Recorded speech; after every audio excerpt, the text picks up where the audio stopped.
Hello and welcome to what I call the Nothing's Changed Navigator.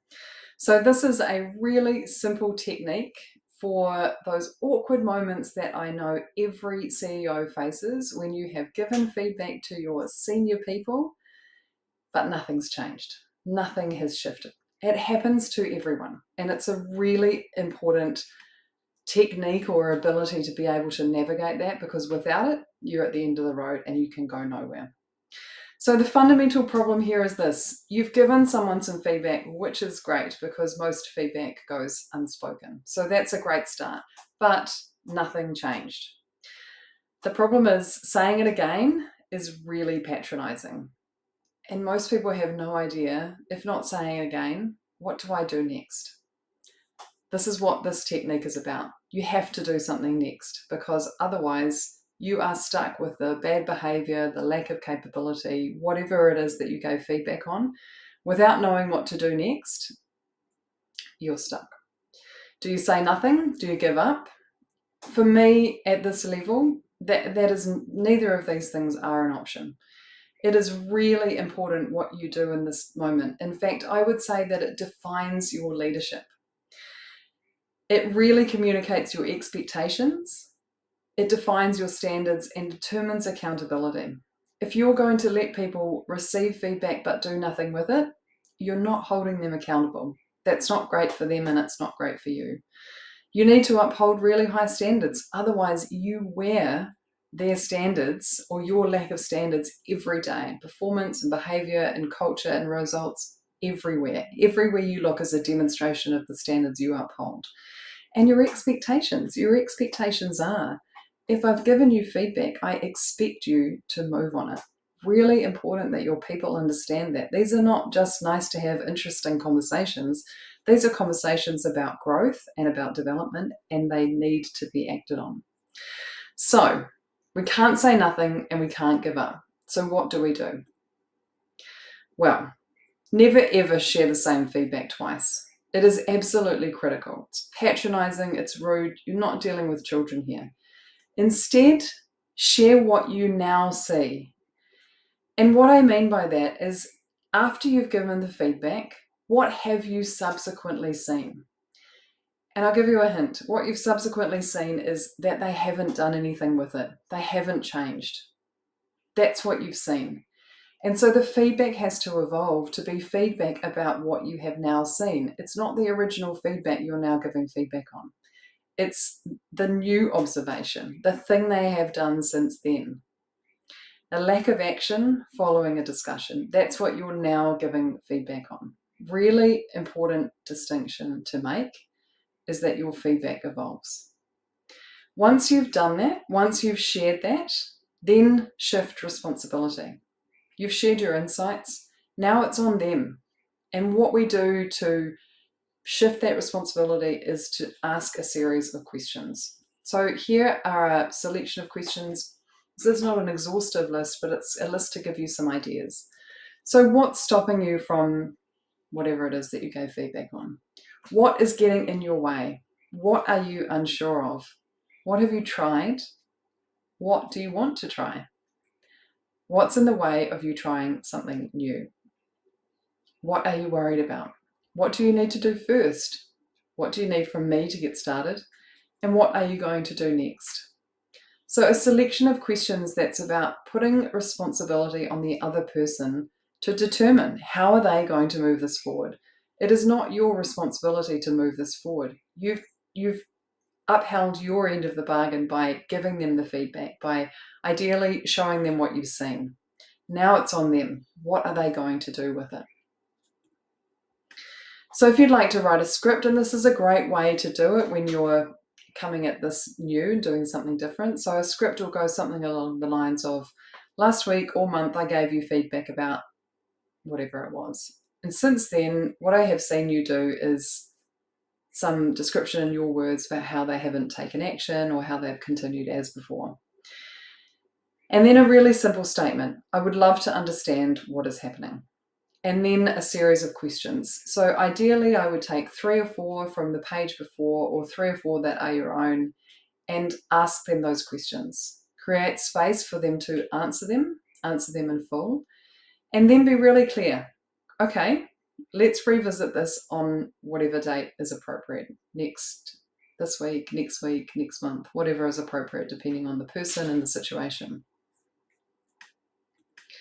So that's a really simple script that takes the new insight, the new feedback, which is what they've done since they got the feedback, and translates it into a really simple conversation that transfers responsibility, demonstrates that you expect them to do something with that feedback, and hopefully starts to flush out some of the barriers.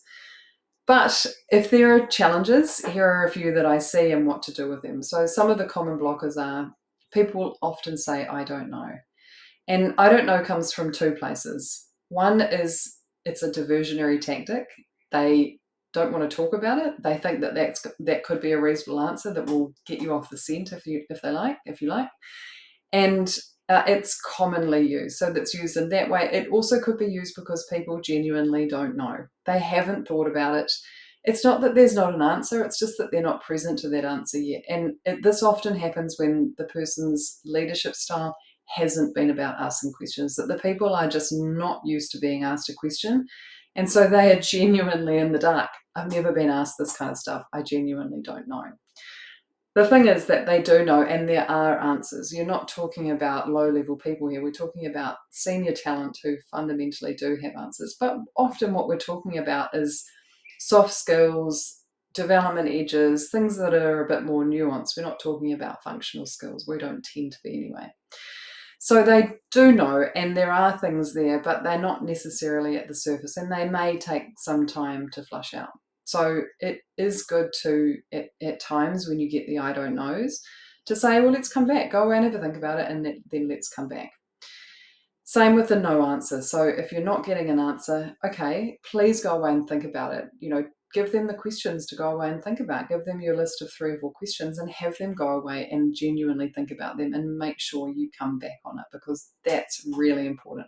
People will use a diversionary tactic of, can I just go away and think about it, with no intent to come back. But you need to be really clear. We're going to keep on talking about this until it moves. Another really common blocker is people's emotional reaction. So getting angry, getting upset, or just getting frustrated and getting disengaged or irritable, a bit annoyed. And it's really important that you just acknowledge that, but don't stop. Sometimes tears can be a diversionary tactic as well. Make sure they know, okay, you maybe you're too emotional to talk about this at this time, but we're going to come back. Or just notice, sometimes the emotions aren't out there and bold, but they're there. So we're going to come back and talk about this at a time when you feel a bit calmer about it all. Finally, it's really important for you to notice your responses and your barriers. So what's difficult for you in this? And there are difficulties. There will be your own difficulties which will show up what your learning edges are. And I can let you in on a little secret here that when I'm teaching CEOs at the highest level how to develop their most senior talent, the person I'm developing the most is the CEO, because what shows up here is their learning edges, the things that they haven't faced into, the capabilities that they haven't necessarily built. So things like avoidance of conflict, things like people pleasing, things like not wanting to let go of control. All of these things show up. Is it difficult for you to ask questions? Is it difficult for you to evolve the feedback? Was it difficult for you to give the feedback in the first place? Really important just to notice what's challenging for you. Is it really challenging that they may get upset? Is it really challenging that for you to ask them to do something that's outside of their comfort zone? Really, really valuable to know what this all means to you, because it will show you where you need to grow and develop. So this is just a really tiny part of my broader system, which I call LEAD, so you'll never need to manage. And my signature program is about guiding CEOs to get the absolute best out of their people. It's a phenomenal program that develops you in ways that you couldn't even imagine and takes you to a level of leadership that you've never even dreamed was possible. We work in 3 areas to develop your people into autonomous high performers. The first area is about ever improving performance through what I call messages that motivate. So developing the habit within you of crafting messages that actually motivate your people, that get them going, that make them want to develop and grow, and making that a really habitual part of your leadership style and how you communicate with your people. This is not feedback, this is another level entirely. The second area is what I call confidence in chaos. So it's your ability to navigate the emotional landscape. And the emotional landscape is absolutely a part of developing people, especially at this level. Often you're working with people's development edges, they are outside of their comfort zone, and that's the whole point. But there's going to be emotion, there's going to be your emotion, there will be their emotion, and it's how you navigate it, how you learn to navigate it in a way that creates a really constructive environment where people are able to grow, they're able to feel safe to grow. That matters. So we work on that as a core part of the program. And finally, the development of relationships that you can rely on. So people grow in relationships. People get pissed off, they get triggered in relationships, and that's part of why relationships is such an important part of growth, because they bring us what we need to work on. So through this area, we develop the ability to have what I call $10 million conversations. So conversations that generate results and deepen relationships, and the ability to do that through every interaction that you have, no matter whether it's a 5-minute water cooler conversation, 2-minute water cooler conversation, or a 2-hour development conversation. So looking at what are the key attributes of those conversations and how do you learn to have them and to do them really well every single time. So if you're interested in that program, it is transformative to your leadership in every level. Let me know, get in touch. Otherwise, enjoy working with this tool. It's such an important and so simple, but just critical tool to working with that awkward situation when people have been given feedback but done nothing, and it happens so incredibly often. So use the technique. Let me know how you go. I'd love to hear what your results are, and enjoy.